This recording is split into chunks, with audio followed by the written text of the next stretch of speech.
Okay, so we can get started. I wanted to remind everyone that this webinar is being recorded. It will be made available for everyone on the Opentrons website.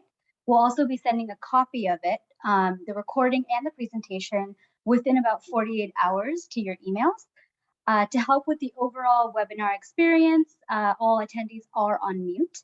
To ask a question, please use the Q&A box on your screen. It'll be at the very bottom, and we'll put your questions in to Boren at the end of the talk. So today we have Boren Lin, scientist at Opentrons. Boren joined Opentrons' the science team in September 2021. He has many years of benchwork experience in molecular biology. His current assignment is to convert assays, which are usually performed manually in research or clinical labs, to automated protocols. So I'll let you get started, Boren. Hello, everyone. Again, thank you for joining us. I'm Boren.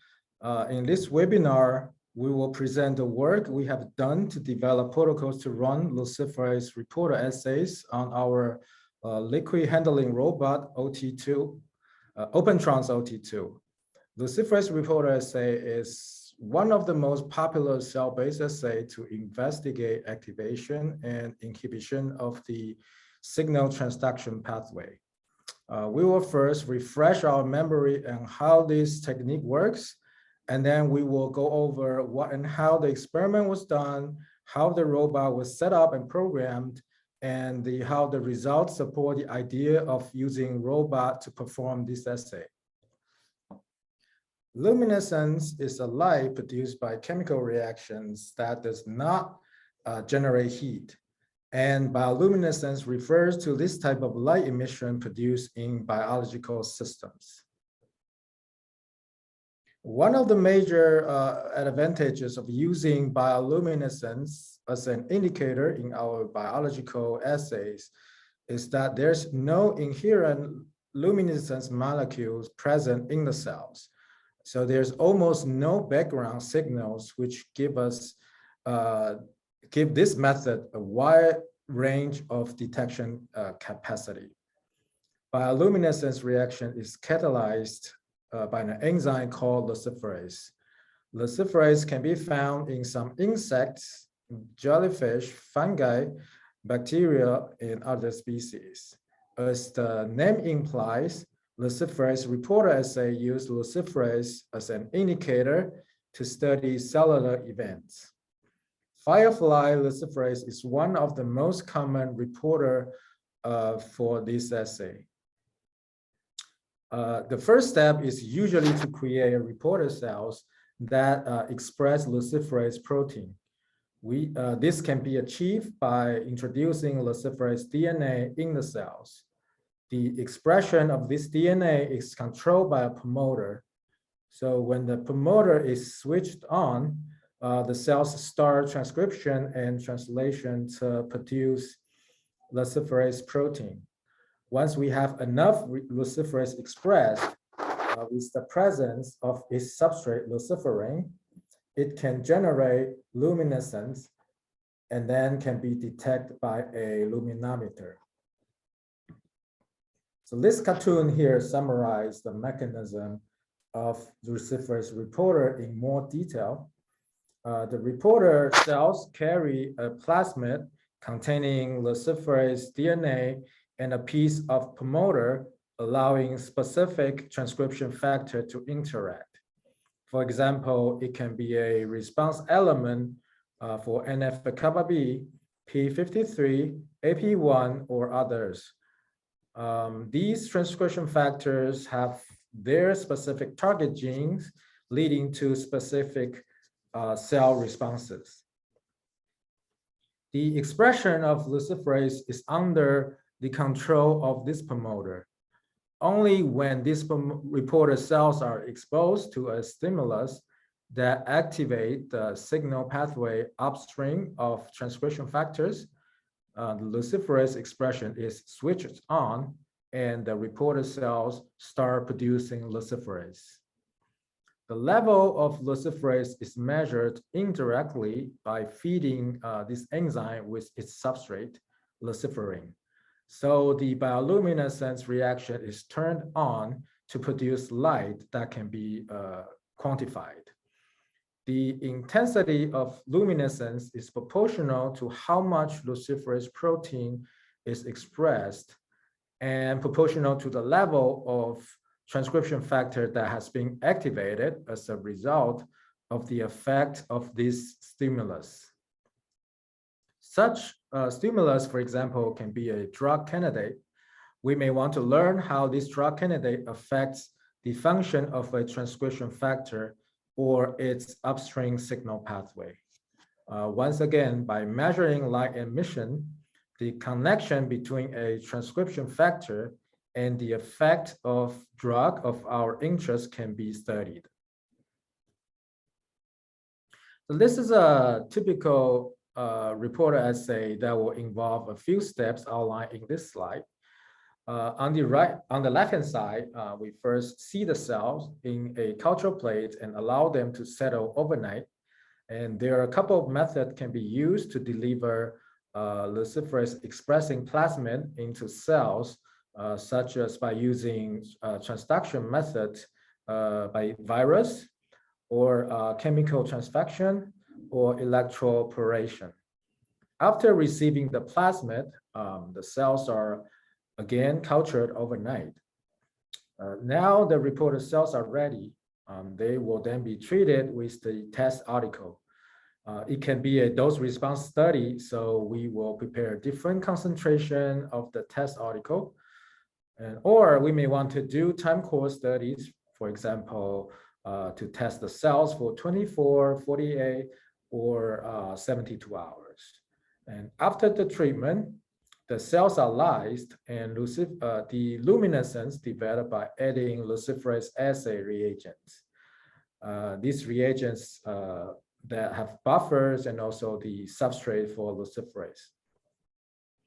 And the light emission is measured by a luminometer, or the laser and the luciferase assay reagents can be transferred to a 96-well plate, so it can measure by a pre-reader. So on the right-hand side, this is for a higher throughput number of samples. The reporter cells can be prepared in 96-well plate, transfected and treated, and then the luminescence develop in the same plate, and the plate goes directly to the plate reader. So it makes sense the setting is more suitable for automation. So this is an example of how luciferase reporter assay is applied to carry out high throughput screening. The developmental therapeutics program is a service provided by National Cancer Institute to accelerate drug discovery and development for new therapeutic agents to treat cancer. In this particular case, it is working on time course and dose response studies for p53 activators in human colon cancer cells. Preparing reporter cells by transfecting cells with promoter-driven luciferase plasmid is probably the most critical step. The success of the assay largely depends on the transfection efficiency. There are, in general, two ways of how cells process the plasmid. In stably transfected cells, the plasmid is integrated in the host cell's genome, so the reporter DNA can be expressed over many passages. In contrast, in transient transfected cells, this plasmid is not integrated in host cells, so it is expressed only for a much shorter period of time. However, usually there are more copies being expressed, so more proteins is produced. To develop an assay for screening purposes, using stably transfected cells is more convenient, as we do not have to perform transfection for every run of the assay. So the goal of this work is to demonstrate that OT-2 can precisely handle sample processing to complete a luciferase reporter assay. So the model system is built by using HeLa cells as the reporter cells. The promoter is the response element of NF-kappa B. NF-kappa B is one of the most studied transcription factor responsible for expression of a large group of genes to control cell proliferation, cell differentiation, and cell death, as well as immune responses. PMA is our test article, and NF-kappa B can be activated by PMA through the signal pathway shown in this figure on the right-hand side. This is a very simplified representation, but briefly, PMMA activates protein kinase C. This kinase and then phosphorate another kinase called JUNK, and also phosphorylate the inhibitor of NF-kappa B. So when this inhibitor of NF-kappa B got phosphorylated, it undergoes degradation and then release the subunits of NF-kappa B, P50 and P65. And these two subunits dimerize and binds to the response element on the promoter of target genes. These target genes listed here, such as COX-2, IL-1, TNF-alpha, and others, play a crucial role for immune responses. And we have transfection reagents and luciferase assay reagents purchased from Promega, and the transfection vector containing NF-kappa B response element and luciferase DNA was also for Promega. The HeLa cells were from ATCC, and we also have a cell line. It's a HeLa-based cell line stably transfected with NF-kappa B response element and also the luciferase DNA. And these materials is from Celamix technology. And this is OT-2 equipped with P300 single and 8-channel pipettes. And Opentrons has HEPA filters as a module provided for OT-2. It can provide, it can remove particle of 0.3 micron to protect the working deck from microorganism contamination. The protocols to run the assay on OT-2 were developed following the workflow outlined here. We developed 4 protocols to individually perform the major tasks of this assay, which are cell culture preparation, transfection of luciferase reporter construct, treatment protocol, and a last protocol is for luciferase activity measurement. So the whole process is actually a semi-automated. Although OT-2 can handle all sample and reagent transferring, we do have to manually move the plate between the robot and the culture incubator when we need to culture the cells at 37 degrees Celsius and 5% CO2. And also we have to move the plate to the plate reader at the end of the assay. The integration of this part of the work to make the process fully automated is in progress. Because this is an open source system, the OT-2 users with suitable instrument may have already tried putting these pieces together with some success. So it is also worth mentioning that these 4 protocols can work individually or in conjunction with each other to perform other cell-based assays. It can control OT-2 to do simple day-to-day tasks such as changing media for 96-well cell culture stock, or to run more complex assays for example, cell viability, proliferation, or cytotoxicity assessment, or some other assays using different reporter. And these 4 protocols are now programmed using Python and now available in our protocol library for OT-2 users. And the protocol control the robot through this user-friendly application interface. So let's quickly go through how each protocol works. So the cell suspension, in our case, HeLa cells detached from a stock plate or flask is prepared in the tissue culture hood and poured into a 12-well reservoir.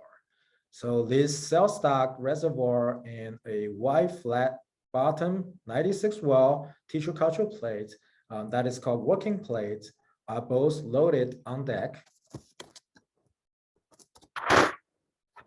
So the protocol controls the robot to pipette cell suspension from cell stock and distribute it to the working plate. And after an overnight incubation, we'll run the second protocol to transfer master mix to each well of the working plate. The master mix is a mixture of transfection reagents and transfection vector. This is prepared in the tissue culture hood and loaded on a tube rack holding 1.5 ml microcentrifuge tubes. The protocol allows the user to transfect up to 12 different plasmid in one working plate. In this case, each master mix will be distributed to 8 wells of each column. So this is when we are working on, for example, we are working on understand how proteins of our interest affect a signal pathway. So one of the experiments we would like to do is to create different mutations on the protein's functional domains. So we can use this protocol to transfect up to 12 plasmid to express 12 different mutations in one 96-well plate. Another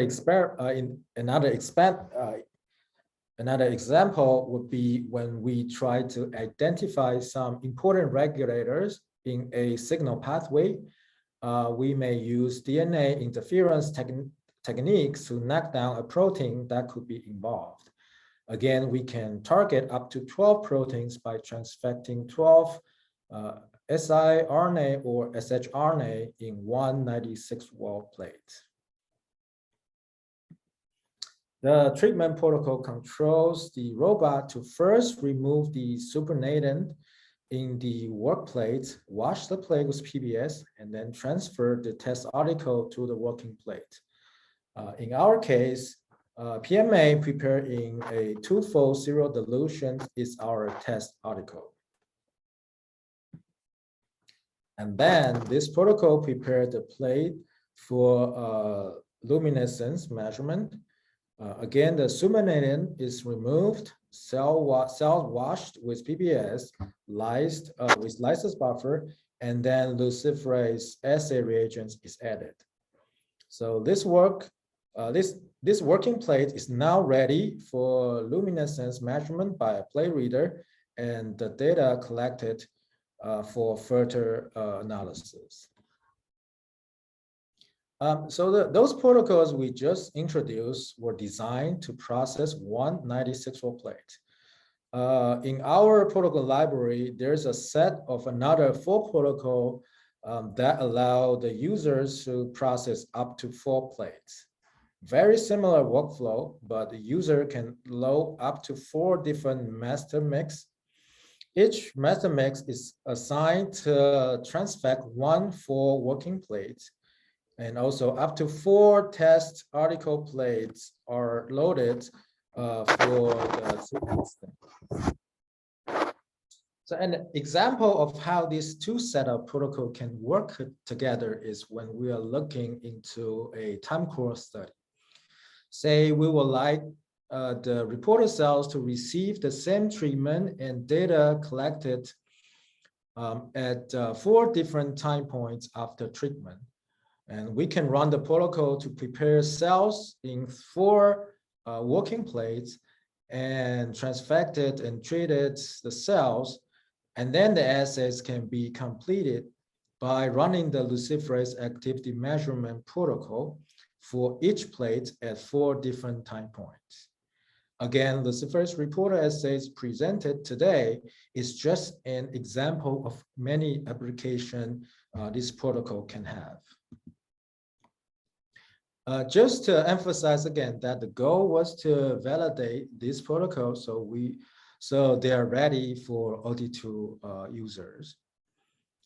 The test shown in the next few slides will demonstrate that the OT-2 can precisely handle sample processing to complete a reporter assay.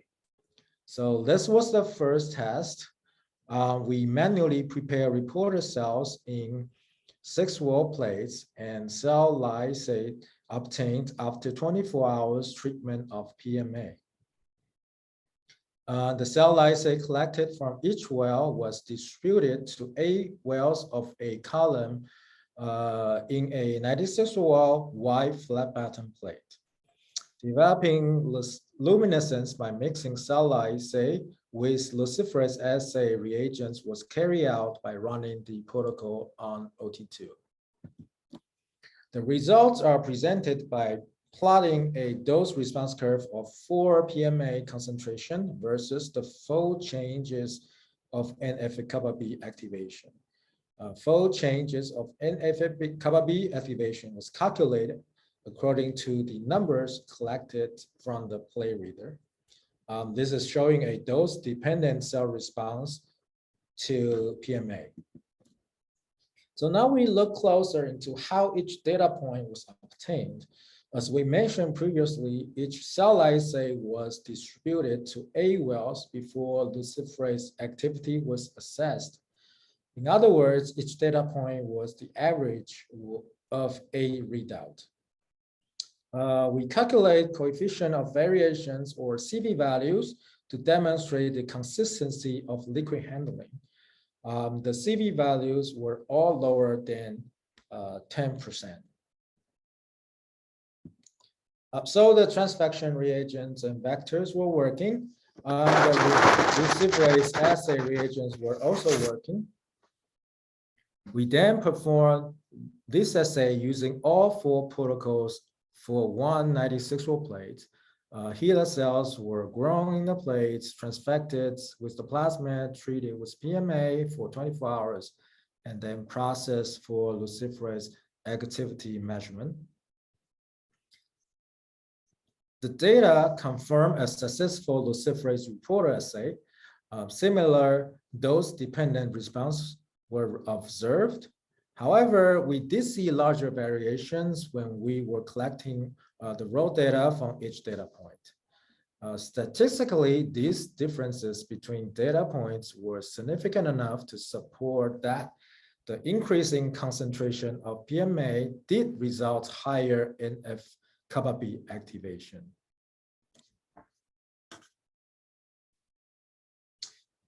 We also brought in a cell line that has the transfection vector integrated in the genome. The process became simpler. The cells were seeded and exposed to PMA, and the next day without having to transfect the cells. 3 protocols were used to run this assay. Again, the results confirm the success of the luciferase reporter assay. And the CV values demonstrate the precision of liquid handling.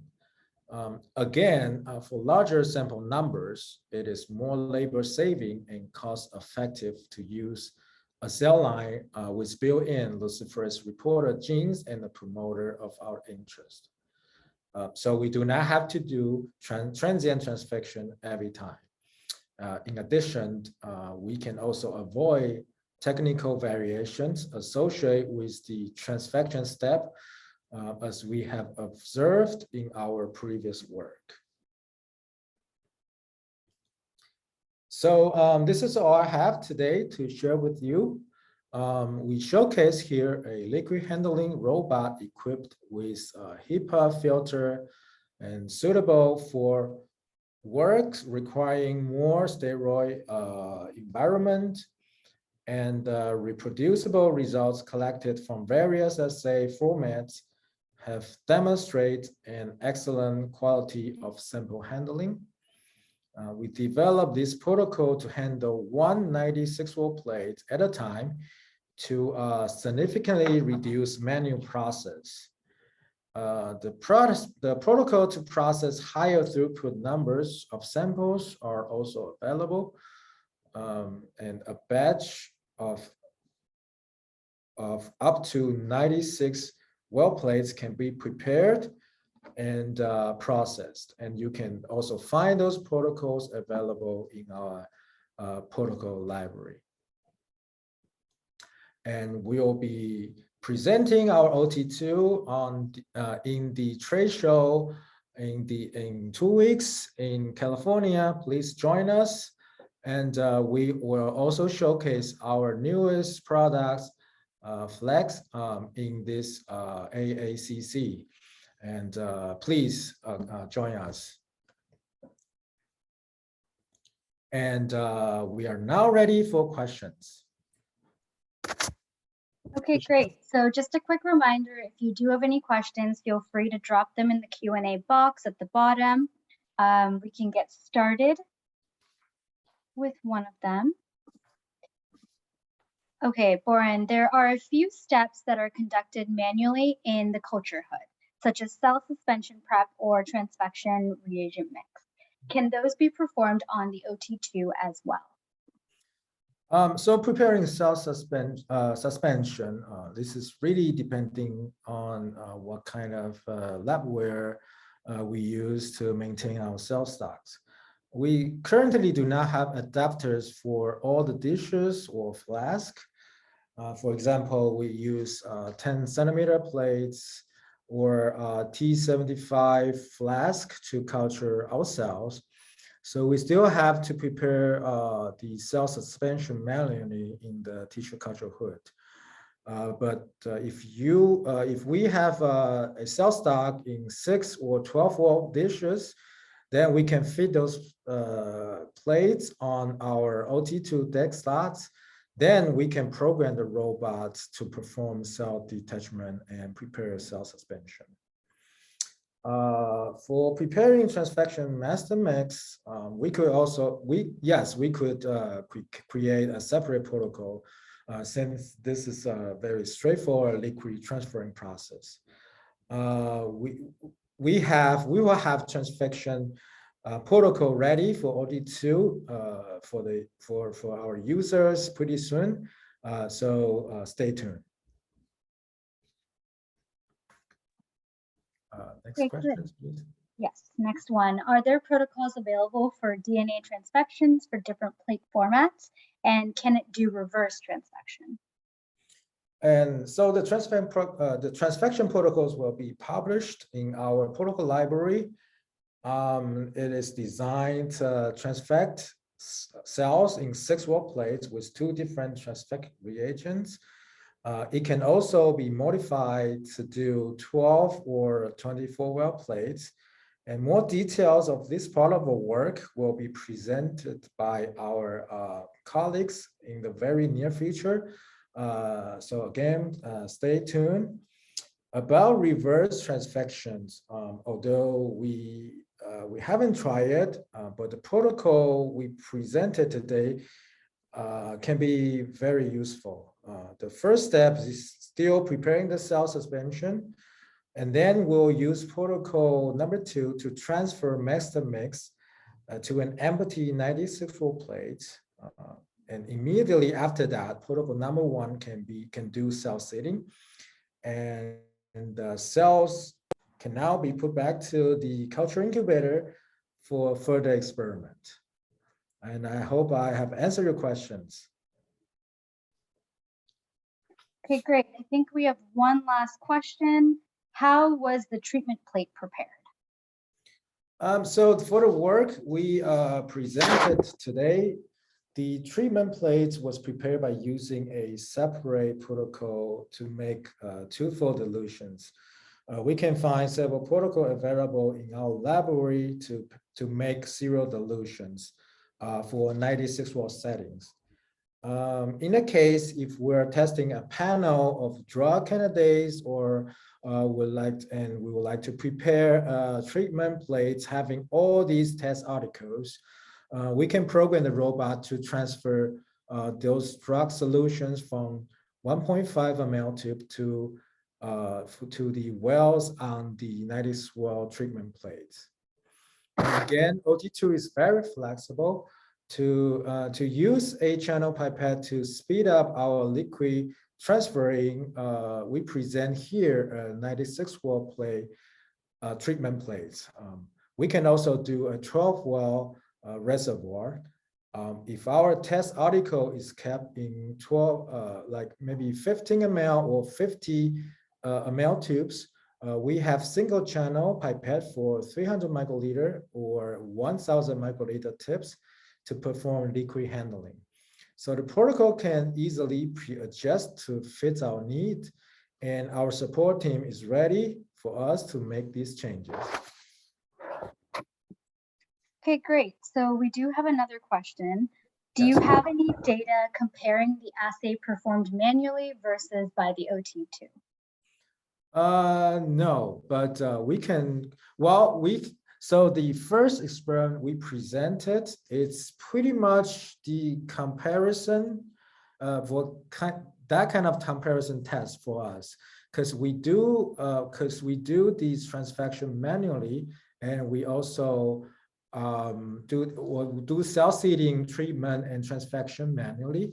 The only liquid handling using the robot we done is the mixing the reagent for luciferase assay. So it can be used as a good reference when we try to compare the sample processing between the more like complete process on the robot or the manually assayed. So yeah, and yes, I will consider this part a good comparison reference for our users. Okay, great. One last question. How do you disinfect the OT-2 decks before the experiment? So far, we use 70% ethanol to wipe everything in the robots. And then before we start working on our culture, we let the filters on for 10-15 minutes, and this pretty much we're doing for now to clean the robot. Well, because OT-2 is very small, it can fit into a tissue culture hood. I think that will be an ideal way as well to keep your process sterile. Okay, great. I think that those were all the questions. Just a quick reminder that you will be sent a copy of the presentation and recording to your email within 48 hours. And then I think that's it. Thank you, Boren. Thank you. Thanks, Thank you everyone. for joining us today. Thank you.